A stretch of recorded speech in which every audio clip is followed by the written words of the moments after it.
Assalamualaikum warahmatullahi wabarakatuh. Halo teman-teman, perkenalkan nama saya Cika Lila dari kelas 10 Akuntansi 1. Di sini saya akan memberitahu tentang sistem kearsipan. Sistem kearsipan adalah fungsi untuk memanajemen suatu dokumen atau file yang akan kita simpan dalam suatu perusahaan atau instansi. Jadi, kalau misalkan anggap saja kita memiliki sebuah perusahaan. Ketika kita membutuhkan suatu file, dan file itu sangat banyak, dan kita tidak tahu di mana kita menyimpannya, seharusnya kita memiliki tempat arsip dan mengarsipnya dengan rapi.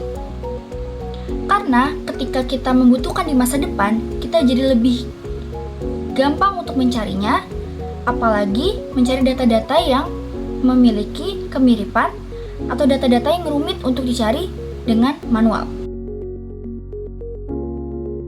Jenis arsip itu ada dua, teman-teman. Yang pertama adalah jenis arsip lembaran atau jenis arsip digital. Yang lebih sering kita pakai adalah jenis arsip lembaran, teman-teman. Jadi, saya akan memberitahu contoh-contoh arsip digital. Arsip digital itu ya, teman-teman, ada arsip rekaman suara atau audio, ada arsip rekaman gambar, ada arsip rekaman suara, ada digital atau elektronik, ada yang mikrofilm, dan ada yang tulisan dalam bentuk pengetikan. Itu juga termasuk dalam arsip digital, teman-teman.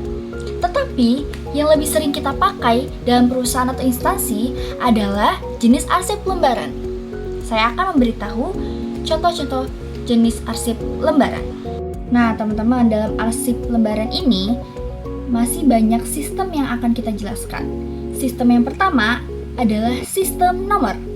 Sistem nomor ini biasanya dipakai oleh arsiparis untuk mengklasifikasi dokumen berdasarkan nomor atau numerik sebagai pengganti nama untuk lebih memudahkan dengan cara mengubahnya menjadi angka.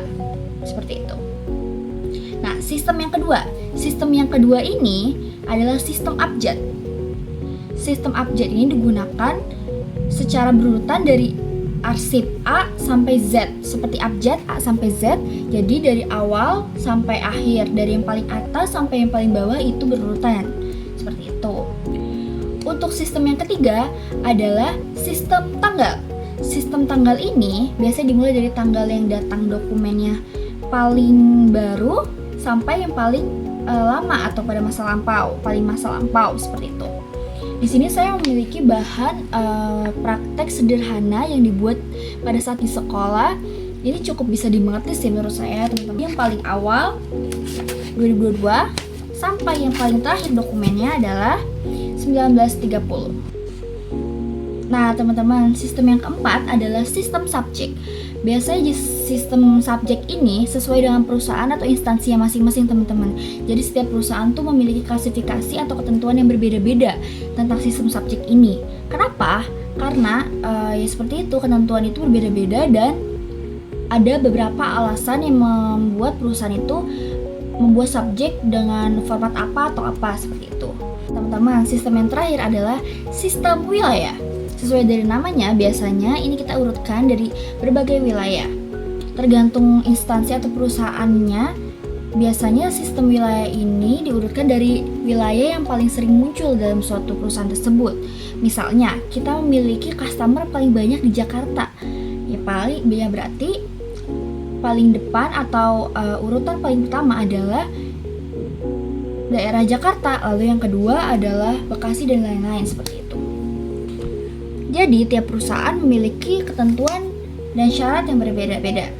Terima kasih telah menonton video ini. Jangan lupa like, komen, dan share. Mohon maaf dengan kata-kata saya yang belibet. Semoga bisa dipahami dari awal sampai akhir. Terima kasih dan wassalamualaikum warahmatullahi wabarakatuh.